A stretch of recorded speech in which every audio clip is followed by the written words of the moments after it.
Good morning, and thank you for joining me for our devotionals today as we continue reading out of the Old Testament selection from the Daily Lectionary. That brings us today to the book of Obadiah, the shortest book in the Old Testament, and one of two books in the entire Bible, in fact, that are so short they only have one chapter, and therefore no chapter numbers, just verse numbers.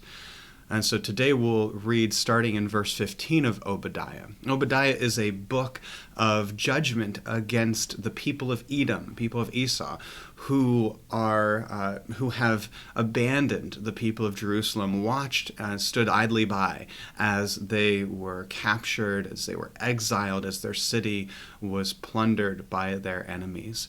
In verse 15, the focus shifts away from the way that the people of Edom have abandoned Jerusalem to a focus on the people of Israel, the people of Jerusalem, and how God is relating to them in this time.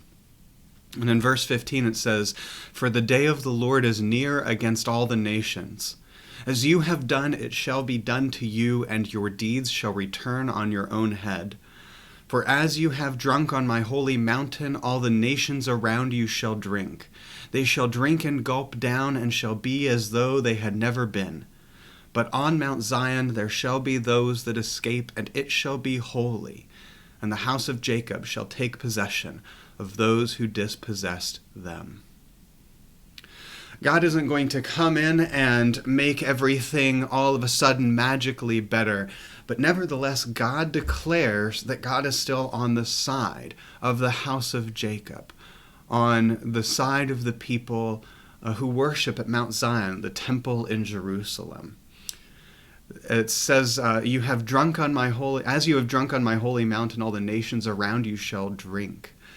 The first image, which is something that in the New Interpreter's Bible commentary, Samuel Pagan points out, is an image of worship, that we want to come and drink from God's cup. We want to have God pour out into us.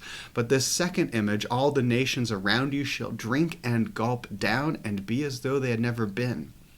That's an image of judgment. And isn't it interesting that the same pouring out can be life-giving or life-taking, depending on who you are and how you relate to the God who is pouring out. Samuel Pagan writes that this book ends with a message that the kingdom shall be the Lord's, that there is authority and power in God's actions, and that all things belong to God. He says the theme of God's working in the future and God's role in the implementation of the kingdom must not be confined to sermons that stress the eschatological, the end times virtues of biblical theology.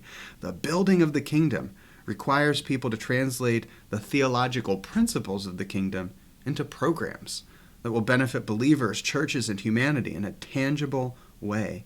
The creation of the kingdom requires the transformation of our own life situation.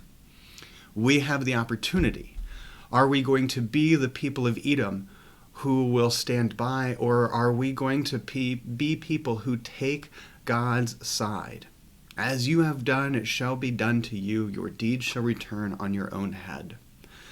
Samuel Pagan and indeed Obadiah both encourage us to take decisive action, to support what is right, to pursue what is good in our times, in our places.